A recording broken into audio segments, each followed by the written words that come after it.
Hey folks, Colin here from Sumthins Recording, and today I'm going to show you one trick for a wider mix.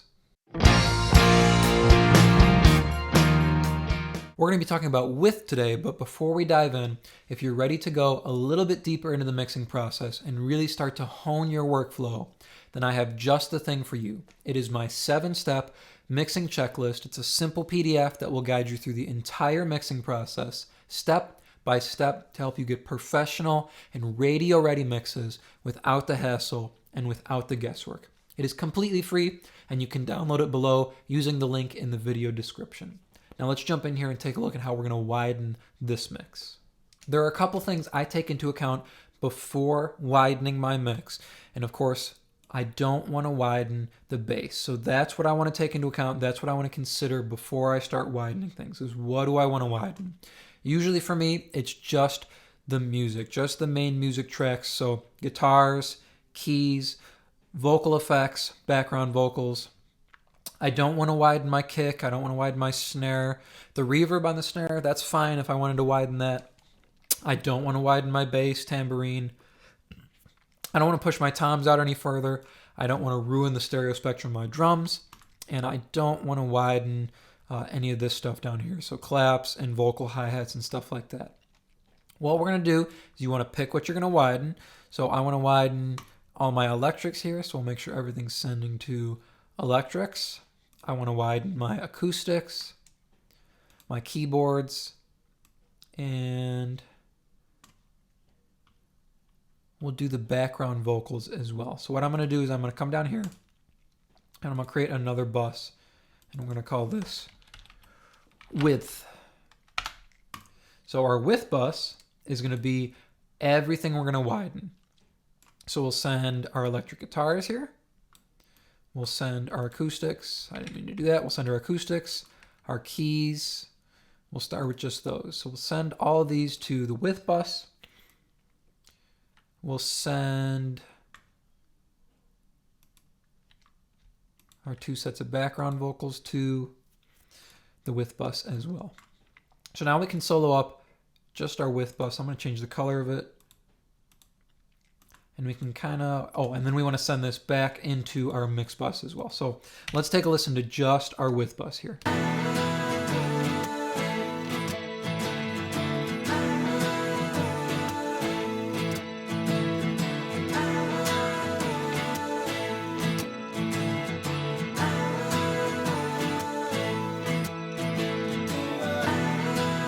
So this is just stuff that's already spread in the stereo spectrum that we want to make wider. Like I said, I've never liked the sound of really hard panned low end, so kick, snare, bass guitar. I don't want any of that panned left, right. That's kind of that old Beatles, George Martin mixing stuff where drums are on the left and bass is on the right. I don't want any of that here. I want that low end stuff to stay right in the middle, and then we're going to push our guitars and keys and music tracks out wider to the sides. Let me play you the track, how it stands currently, before we start pushing stuff out. I can't take anymore. Baby, I'm all the way yours. I'm holding it in. I'm holding it up for your word. Just give me the word. I can't take anymore. So it's a big and wide mix already, but by pushing our music tracks and our background vocals out to the sides a little bit further, we're going to make a little bit more room in the center for our vocals, which are obviously the star of the show as always, and then our kick and snare, so our low end elements. We can focus our middle energy, so our low end, and our vocals by spreading our sides a little bit further. So let's take a listen to just our width bus here again, and we're going to pull in our binaural pan plugin here.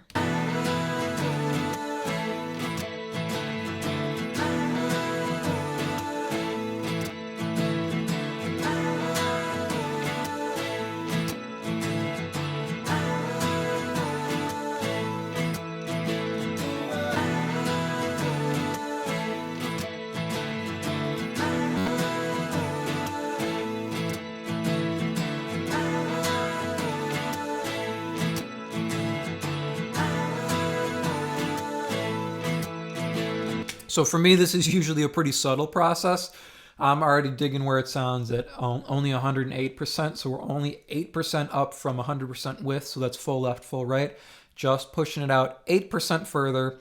I'm going to exaggerate a little bit so you can hear what we get as we push it further, as we go towards like 150 or 200, but I'm liking where it sounds right about here.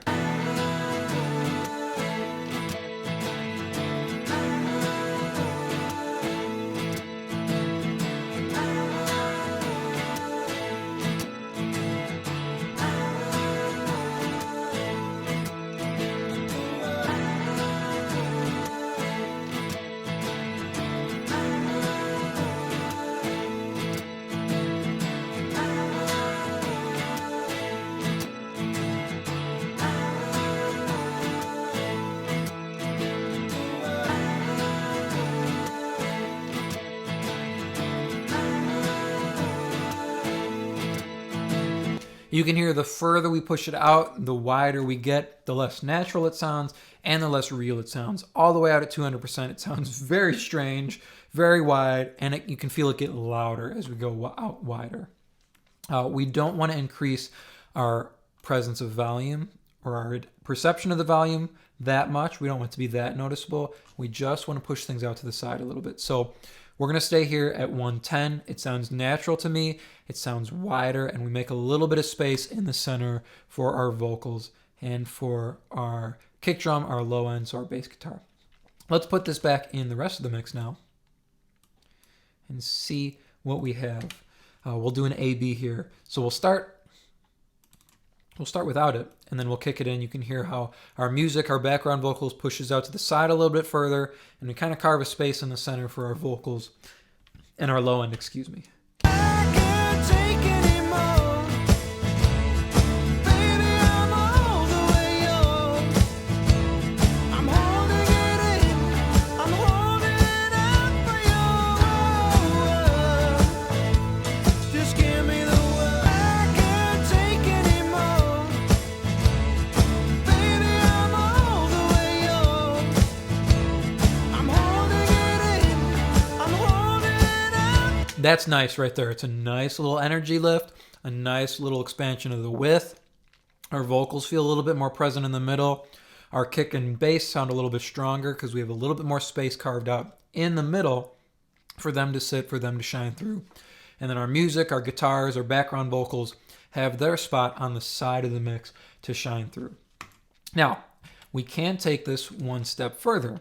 So what we're going to do is we're going to take this width bus here, and we're going to automate the bypass button on this plugin.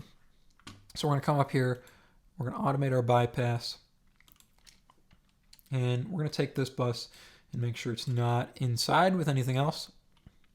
I don't want it to be in my background vocals folder. So we'll drag it out of our folder here. Make sure it's its own thing and not sending to another bus. Send it back to our mix A here. Now what we're going to do is we're going to automate this to turn on in our choruses. So for example, this chorus here,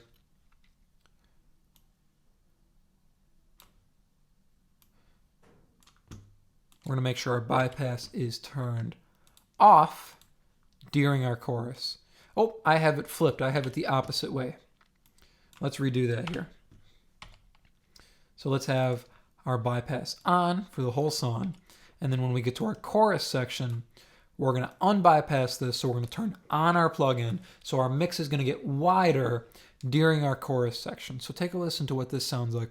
We'll start from our verse here, and I'll play you going into our chorus. So verse is going to be normal 100% width. And then when we hit our chorus, our plugin is going to turn on and our width is going to go to 110%. So we're going to get 10% wider during our chorus section. So it's going to give us a nice little energy boost going into our chorus section. Take a listen. In your heavenly sight, how could we fail when you know it's alright? I can't take anymore.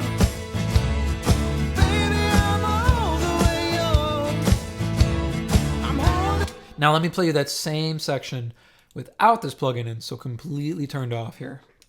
In your heavenly sight, how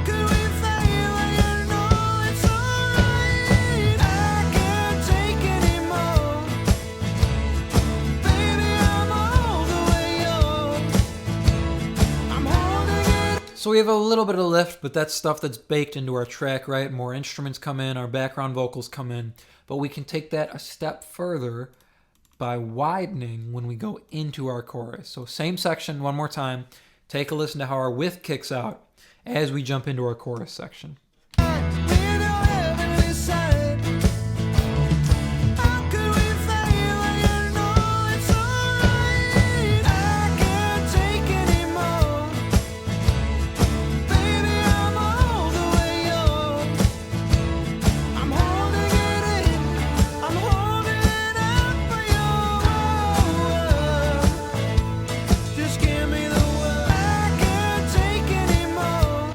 Just 10% wider helps push our instruments and our background vocals out to the side so they have their space to shine, and it makes a little bit more room in the center for our vocal and our kick and our bass, our low end, to have their spot, have their time to shine in the center. So it gives us a little bit more separation, and then we can automate it so this plugin just turns on in our bigger sections or our choruses. So going into our chorus, things get a little bit wider, and our vocals get a little bit more spotlight because there's more room in the center for our vocal and our kick and bass. I hope that was helpful for you. Like I said, if you're ready to take your mixes to the next level and really start dialing in your workflow as an engineer, then I have just the tool for you, and it is completely free. It is my 7-step mixing checklist, and you can download it below using the link in the video description and start creating more professional mixes in less time. Thank you so much for watching, and I will see you in the next video.